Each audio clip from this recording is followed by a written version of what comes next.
everyone, how's it going? In this video, we will talk about Palantir, trading under the ticker symbol PLTR. The financial market has been going through very volatile situations as of late, and one of the most talked about and sought after stocks has been Palantir.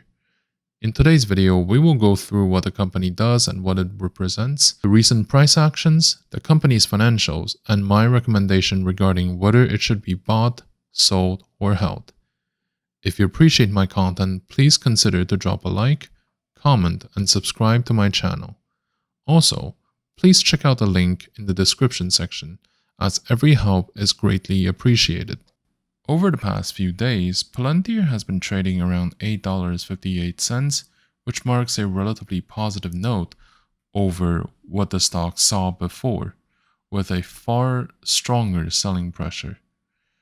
Overall, I have to say that this company has been on a support level or a fairly solid floor around $8, and that the market has been less and less willing to just let people keep selling it. Because we have to remember that Palantir is a company with a track record and a serious business, with serious relationships. This is why the number of people thinking that it's a stock to avoid or just a total scam is fundamentally limited. In a way, it's similar to how people view Cerberus or Carlyle. No one knows how solid or flexible those people can be. No one knows how much backup they actually could have. And no one knows who they know instead of just what they know. And this is why any sell-off of Palantir is usually met with some sort of hesitation after a certain point, I would say. So as long as the stock remains around the $8 level, I believe that we would be fine in assuming that the stock will enjoy a relatively stable, even though slowly declining sort of price trend until the overall environment for NASDAQ, the investment stock, the growth stocks, is going to improve. So far, the stock has been on a low volatility for some time because the market focus is elsewhere, with a fragile balance that has been maintained and that the stock wants to maintain. The current volume is also enough to cover the stock's current grounds, but not exactly to push it to higher levels. So the news are currently, I would say, mostly neutral or, without any impact.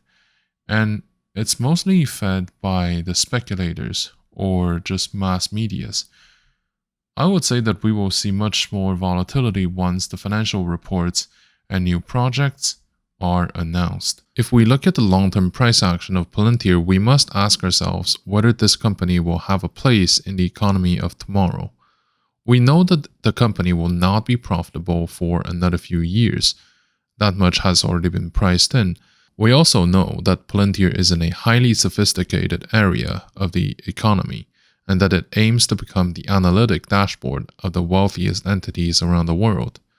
The true debate is whether Palantir itself can stand the test of time, and whether the market will believe in its potentials to become something bigger and more critical. Palantir fell by almost 80% from the peak of the share price, from $35 down to $7.28. Much of this is due to the overall market trend, and the rest is caused by doubts on the company's growth potentials, as well as the business model to work with government agencies. Now, personally, I believe that Palantir has been testing its bottom for some time now, as the downward slope stopped the progression for more than 6 months. Ever since the price reached about $8 back in May of this year, the rest of the downward slide is probably caused by the habit of just going lower by default. Does this mean that the stock will reach new high very soon? Maybe not. But on the other hand, I do believe that Palantir will have a place in the future and that its price is due for some significant change as well. Given that it's been down by so much, the only logical direction that it's going to go is going to be up. Palantir Technologies is a software company specializing in providing big data analytics and management solutions to various industries, including finance. The company's flagship product, Palantir Gotham, is a powerful platform helping organizations to make sense of their data by providing advanced data integration, analysis, and visualization capabilities. One of the key features of Palantir Gotham is its ability to integrate data from a wide variety of sources. The platform can work with structured and unstructured data, including text, images, and videos, and can also handle data in multiple formats and languages. This makes it an ideal solution for organizations with data spread across multiple systems and departments. It also provides advanced data analytics capabilities, including natural language processing, machine learning, and predictive analytics. Those features allow organizations to uncover hidden insights and patterns from the data. Another key advantage of Gotham is the ability to provide secure and role-based access to the data. The platform uses a combination of technical controls and policy-based access to ensure that only the authorized users can access the sensitive data. This is very important for organizations in the financial sector, which are subject to strict regulatory requirements for data security and privacy. Palantir's solution is widely used by government and intelligence agencies, as well as by major financial institutions, consulting firms, and other kinds of organizations around the world who can afford it. This is due to the platform's ability to help these organizations to make sense of their own datasets and to identify patterns and trends that could optimize their decision-making. Now, as we look at Palantir's financials, the first thing that is noticeable is the positive gross margin. Above all else, this is a decent reminder that the company's core business seems to work. It is true that revenue has been growing slowly, which sparked some worries from investors, but the fact that the gross profit is positive means that the main issue is the scalability and the diversification of its operations, which may solve the problem once they reach a critical number of clients. We gotta remember that Palantir's revenue managed to grow despite the fact that there is a de facto recession in many economies around the world, meaning Palantir's clients are relatively robust, which can be a good thing for the company. The cash flow reports suggest that despite having a net loss due to the fixed costs, Palantir can self-finance significant portions of its operations with a positive free cash flow at the end of each quarter ever since Q1 of 2021. This means that the pressure of Palantir to go through rounds of share dilutions would be relatively low, which is a good thing for the shareholders. Another significant aspect to consider is that its liabilities seem to be under control, currently around $933 million, which is mostly constant and slightly decreasing compared to the previous quarters. This is also very reassuring and suggests that Palantir is also keen on making sure that they have a low leverage, decreasing their solvency risks. There's about 33% of institutional owners amongst Palantir's shareholders.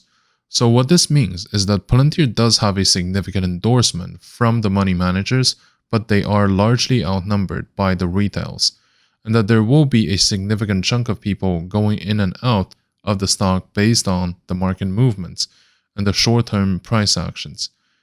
It would also suggest that Palantir is good for investment, but if we do so, we must be aware of the people who want to profit off the swings, meaning we need to ignore the short-term volatilities. One key behavioral difference is that institutionals can afford to wait longer for their profits, whereas the retails tend to come in and out in very short periods of time because they want to make quick profits. Also, institutional shareholders tend to be more active in corporate governance. They are more likely to vote on important matters like mergers and acquisitions, compensations, appointments, and so on. They're also more vocal in their opinions, whereas the retail shareholders, they tend to be more silent and more passive in front of different decisions to be made. Currently, there are around 4.2 million shares shorting against Palantir. Some believe that there might be potentials for a short squeeze, because those 4.2 million shares would need to be redeemed at some point, and right now it takes about 4 days to fully recover. With that being said, I believe that Palantir currently has a certain volume of short positions because people truly believe that the company has a lot of headwind against it. I don't believe that they are concerted, and they're also not entirely institutional. It's important to note that a short interest is not a guarantee of a short squeeze, but it's a metric worth monitoring for the investors. It's also worth considering that the short sellers may have valid reasons for their bearish sentiment, and a short squeeze may not happen regardless of how many stars are being aligned. My recommendation towards Palantir is to buy it over the next 6 months and to keep it in our portfolio for the next few years. If Palantir were to blossom, it may take a few years before this actually happens, and in the meantime, the purchase discipline and the risk tolerance are really important in order to ensure the trade's outcome. I would recommend to keep the exposure below 5% of your portfolio.